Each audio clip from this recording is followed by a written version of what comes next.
So Logitech have finally released their updated MX Master 4 mouse. And let's be honest, you don't have to review this mouse to know that this is just going to be a mouse that everyone goes to buy and it's going to become everyone's new favourite productivity mouse. And like everyone else, I've went out and got it myself. And since I've got it, I've seen lots of videos pop up comparing the MX Master 4 to the previous MX Master 3S, basically discussing all the updates to this mouse. Now the problem I have with this is I don't really want to do that because I stopped using the MX Master 3S a long time ago, and in my opinion I actually found something better than the MX Master 3S, and it was substantially cheaper. So in this video I'm going to compare the new Logitech MX Master 4 and compare it with my current favourite productivity mouse, the Keychron M6.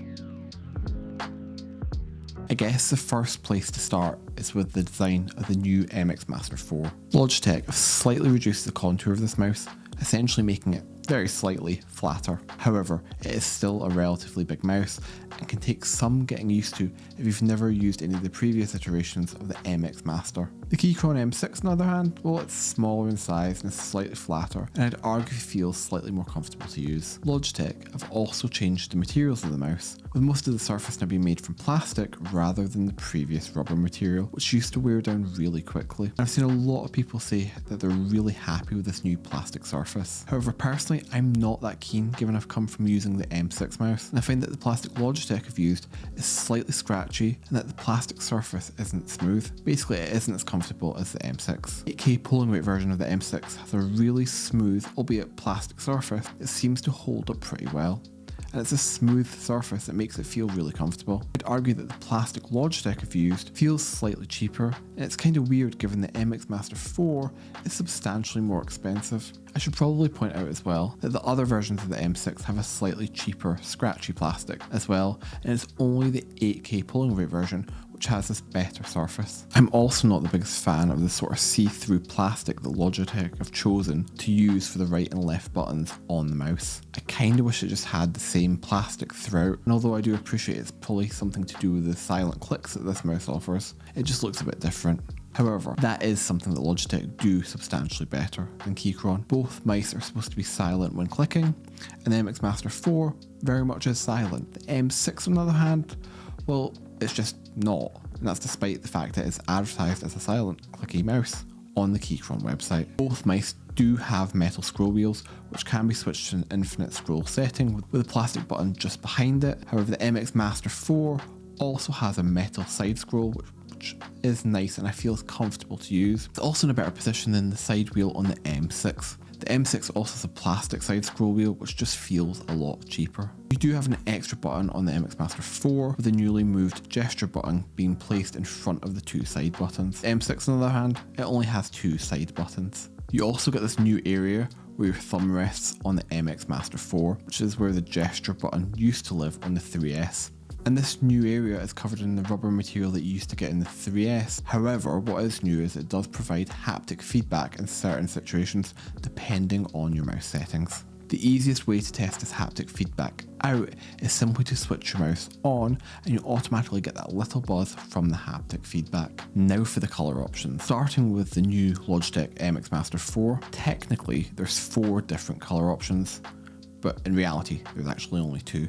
And this is something to do with the 2 different versions you can get of the MX Master 4. You have the regular MX Master 4 and the MX Master 4 Mac. And I'll talk about the issues with this concept later, but apparently each of these versions has 2 separate colour options. The flaw with this advertisement is 2 different colour options are basically exactly the same. There's barely any noticeable difference between them. So to simplify the colour options with the MX Master, you basically either get white or black. That's basically it.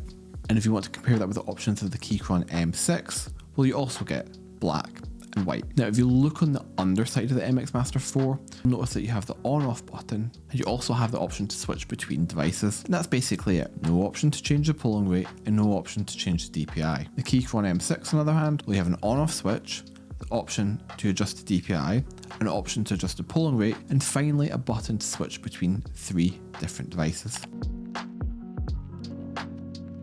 So now let's move on and talk about the most annoying thing that Logitech have not upgraded.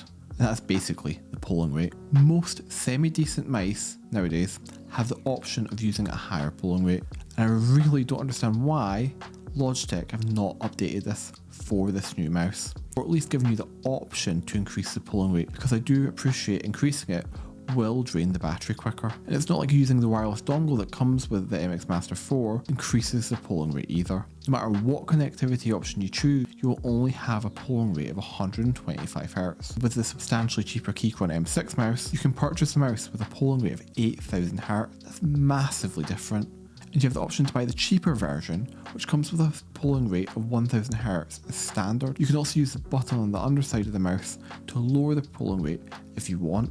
Basically, I kind of feel like Logitech have missed a trick here by not at least giving you an option of even a slightly higher pulling rate, or the option to adjust the pulling rate with a button. Instead, they've left it exactly the same as the MX Master 3S and the MX Master 3 before that. One of the biggest selling points of the Keychron M6 mouses, and just Keychron mice more generally, is that they have a Pixar 3395 sensor, which means that the DPI can be increased up to 26,000, and that's when the mouse is used with a wireless receiver that's provided. This level of precision is great for gaming, and you will notice it if you're going for using a mouse with a much lower DPI, like the Logitech MX Master. Although the latest MX Master 4 does have an increased DPI of up to 8000, there's still a substantial difference. Now, I'd argue one of the biggest selling points about the M6 mouse is its versatility. It's designed like a productivity mouse, but I'd argue that it has a mid-range weight of a gaming mouse. It only weighs 78 grams, so it easily glides about on a desk mat without much force. Needless to say, MX Master 4 is substantially heavier at 150 grams, so it's basically double the weight of the M6. Although that might not necessarily be a bad thing for a productivity mouse, I do quite like the fact it's heavier, as it just makes the mouse feel a lot more premium. In terms of the dimensions of the MX Master 4, it's also a lot bigger. It has a length of 128mm, a width of 88mm, and a height of 51mm. The M6, on the other hand, has a length of 122.5mm, a width of 75mm, and a height of 50mm. It's not really that surprising that the MX Master 4 is wider, given it has the thumb rest with the haptic feedback. And it's also fair to say the previous iteration, the 3S, was also big. They can take some getting used to if you've never used the MX Master series mice before. Now, this is something that's really annoyed me about the MX Master 4. Do you remember how I said that there were two different versions of the MX Master 4? Well, the normal version does come with the updated USB Type-C wireless dongle, which can be plugged in and allows you to use the mouse right out of the box. And that's sounding pretty good so far. The problem is when you purchase the MX Master 4 for Mac version. Essentially, you don't get the USB Type-C wireless dongle in the box, so the only way you can connect your MX Master 4 for Mac to your device is through Bluetooth. And this is because you don't have a wireless dongle, and you can't and never have been able to connect any of the MX Master series through a wired connection, which is also really annoying. So my takeaway point from this is, quite simply, don't buy the MX Master 4 for Mac, like I have stupidly done. Instead, just get the original version. There is literally no difference other than the fact you get the wireless receiver in the box with the mouse. Now, with the Keychron M6 mouse, you can choose to connect your device either through Bluetooth, through a wire connection, or through the 2.4 GHz wireless receiver, which is included in the box. And you can use the switch on the underside of the mouse to switch between the connectivity options. And it also comes with a braided USB-C to USB-C cable for charging. Now, one of the biggest problems with the Keychron M6 mouse is the battery life. Keychron have tried to improve the battery in the M6 by increasing the amount of time that the mouse can be used with the increased pulling rate versions. However, to get the mouse to last 120 hours, Keychron recommend using the mouse with the pulling rate set at 1000 Hz. And obviously that's not the maximum pulling rate, which then leads to the question, if you're going to make an 8000 Hz pulling rate mouse, then why recommend that people use it with a lower pulling rate? Which doesn't really make sense. Unsurprisingly, the MX Master 4 has a really good battery life. I don't think I've charged it since I've bought it. And basically, if it's anything like the MX Master 3S, I'm not expecting the battery to run out anytime soon. According to the Logitech website, it'll last up to 70 days with typical use with a single full charge, which is actually pretty incredible.